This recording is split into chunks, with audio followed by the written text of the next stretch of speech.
like I say, let me know in the comments if I'm doing it right or wrong. I'd appreciate it, guys. Be nice, because this is my first time laying mats and I can only do what I can do.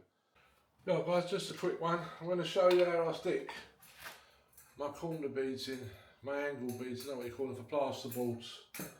And all I'm going to be using is this grip fill. Nice and cheap, I don't have to use expensive stuff.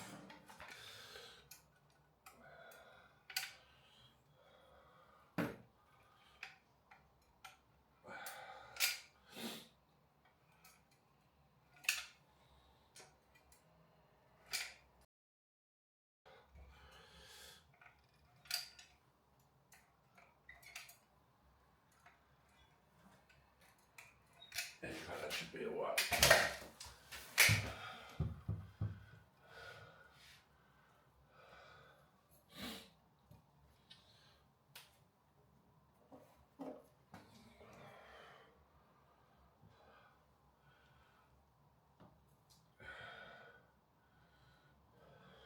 Now with this, I've got to make sure I straighten it up.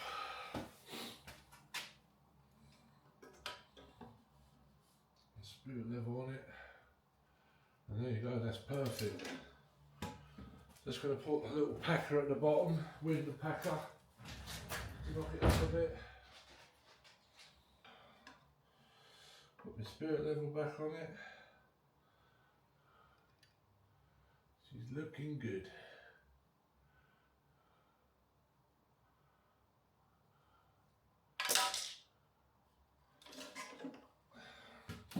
And there we have it, guys. Now, the secret now is to put some scrim on it. But where is my scrim?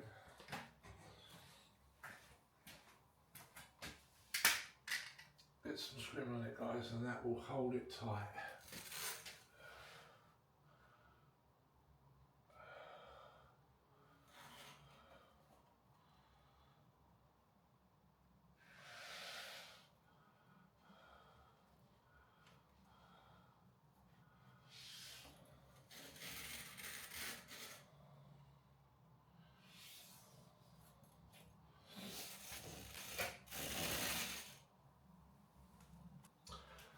When using this scrim, guys, always just fold the edge in on itself, because if you close this scrim up, you'll never find like the live edge on it. So just do that and I can always find it now. Easy peasy, little tip for you guys. Just press this in. And there we have it. Clean up the edges.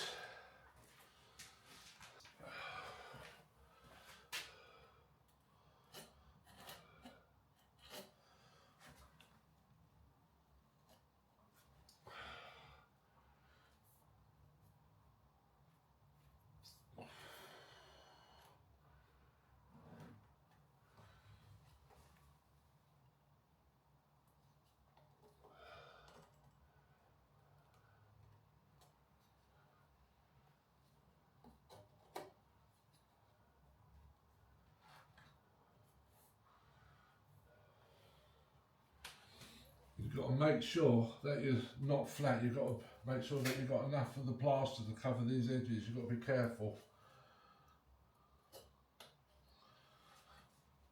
Get in there. Clean it up as best as you can, because it just saves on rubbing it down or cleaning these edges up when you come to plaster, guys. Last little check.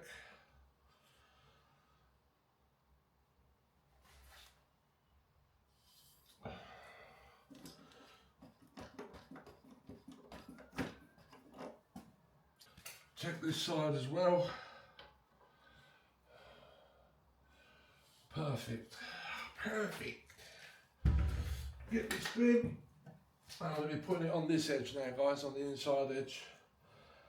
And when that all goes off, which will be in about half an hour, bomb proof.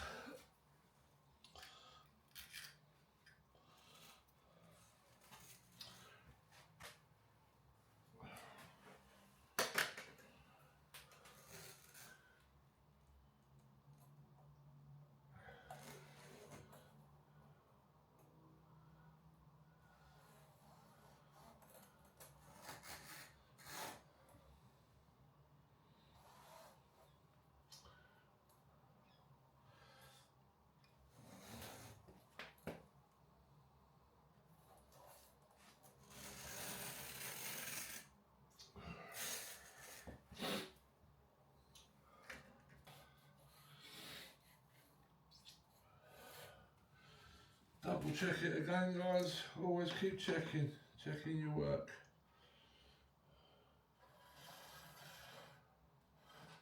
Nice.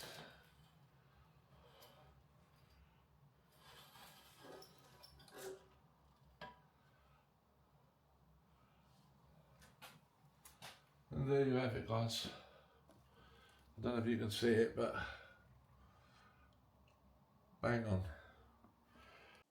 Right, here we are, final day of prep, and the plaster will be finished today. If you want to see how the floor goes down, it's a 27mm rubber mat. It's supposed to be one of the best mats that you can get. It's a commercial grade.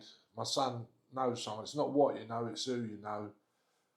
I'd like to know if he paid too much, because the fella said it was 1,200 quid for these mats. He got 42 of them and he paid 500 quid. So let me know if he paid too much, guys. But they're good mats. I was going to self-level the floor, but we've kind of had a little go at putting the mats down, and we've done half of it. We kind of dry run it, and it all went down nice. It was all laying nice and flat. So I'm going to take a chance and just lay the mats straight on top of this, guys, this floor. It may be wrong or right, but what I'm going to do, I'm going to come 3 mats along, and then I'm going to foam in one line, so it's going to be rigid. It's going to keep all the mats tight, and then all round the edges I'm going to foam all the mats in round the edges. I'm putting in a coconut mat. I'll be foaming round there. Again, am I doing the right thing? I've looked online, and it's a little bit of, some people say you don't need to bother, others say it's going to shrink, this, that and the other. Now, if this was the summer, I would expect the mats that they might expand and they might shrink, but this is like, we're in October now, so I'm going to take a chance. So yeah, come back like a year later, ask me the question, like, did the mats shrink or did they expand? Like, did I have problems with the floor? But yeah, this expanding foam, it's not expanding foam, it's one that doesn't expand, it's like a glue. I'm just going to put tiny little beads like along. I'm not going to absolutely go mad, like, so if I ever have to take the mat up, it wouldn't take too much effort, guys. So, but like I say, let me know in the comments if I'm doing it right or wrong. I'd appreciate it, guys. Be nice, because this is my first time laying mats, and I can only do what I can do. Right, guys, I'm ready to go. I've knocked my plaster up. I've wet my York down, wet my trail down, and I'm ready to go.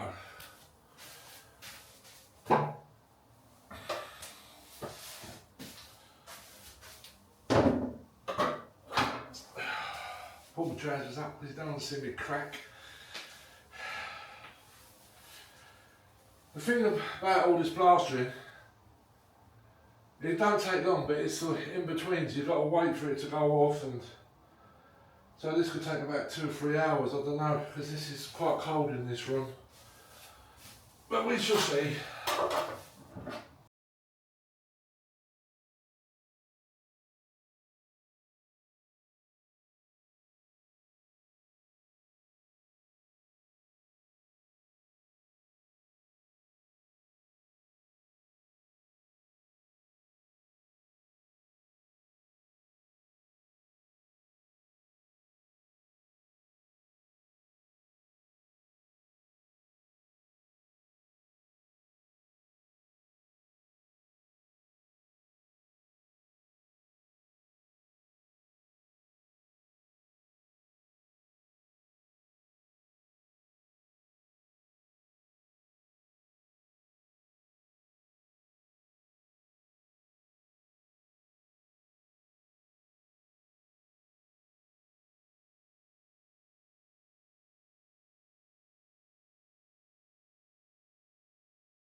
Right, I can't believe it, the day's finally come. I'm going to be painting the walls.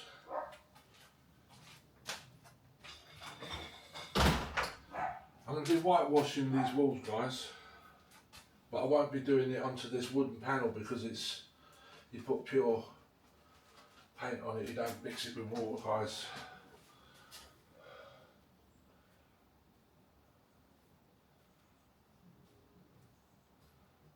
Just cut it in.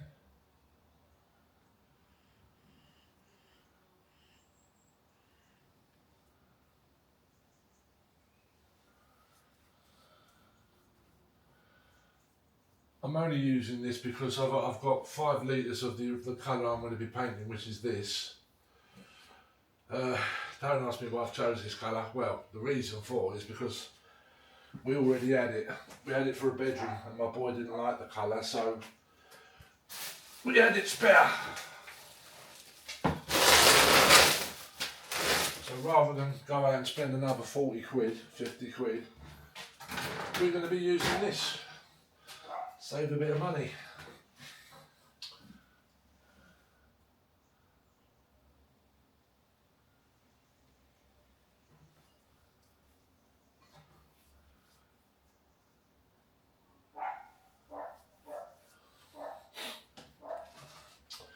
Happy days.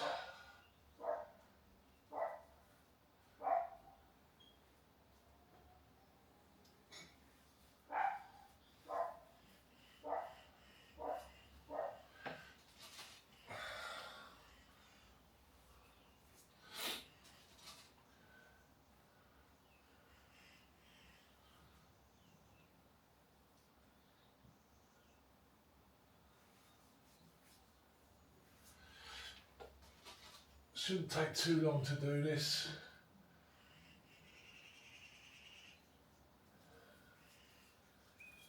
But what I'm going to be doing is giving it just one coat of this, whitewashing the walls, giving the walls one coat of this colour, and then I'm going to leave it because my son needs to go around and cut all the boxes in, make a bit of a mess and whatever needs repairing. And then when we get all that done, it'll be final coat.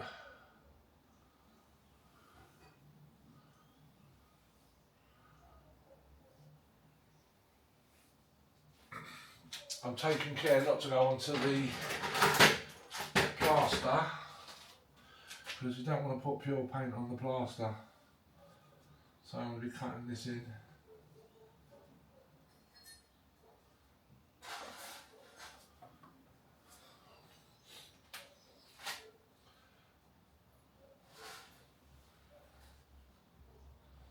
I've rubbed it down to 1 inch of its life, all the walls. I've sponged it off, put a broom to it, got all the dust off. This is what it's all about, guys, is prep. You prep right and you'll get a good result.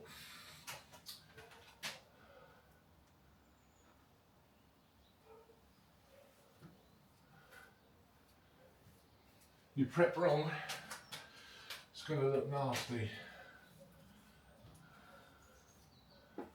Kind of like telling him where I want the lights to be cut.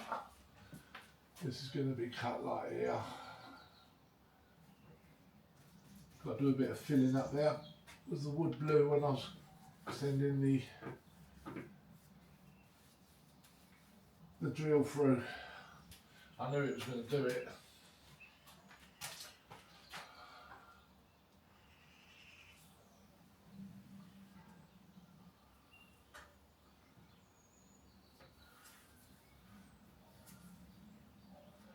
I'll repeat myself saying this, guys, just brush your brush strokes out, don't leave fat edges.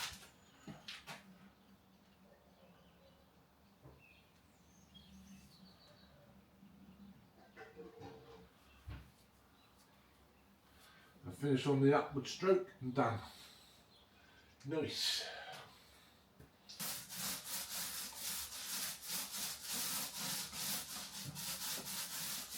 As you can see, I've got a bit of filling here and there, a bit of making good, but that's what you do. This will show off every little defect, and that's what you want, guys.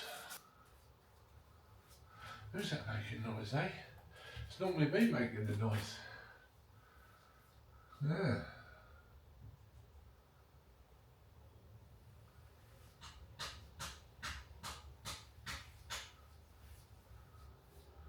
I'm going to be caulking the reveals where they hit this at the window.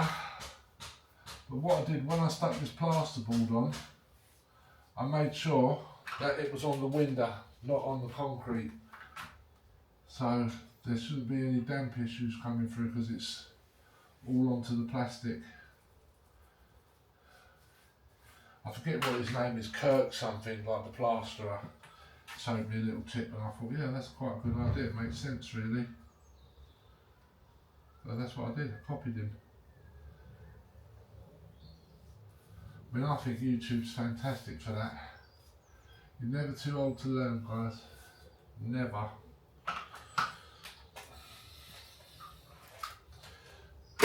Trouble is, you pick up something or you see that, you think, oh, that's clever. But you forget. You forget about it.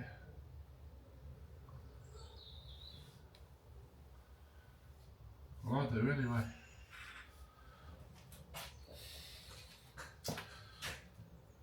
And on my videos, I think,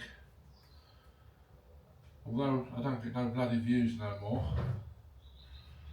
I think I'll give out some nice little tips.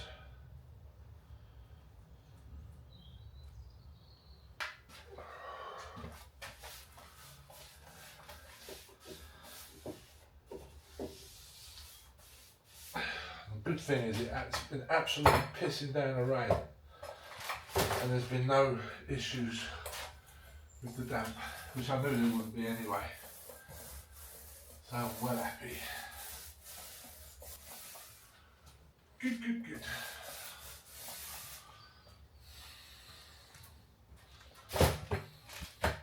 Right, I am going to leave you there, guys, because all it is just finishing it off, and then I'll come back when I'm going to be putting on the actual colour, guys.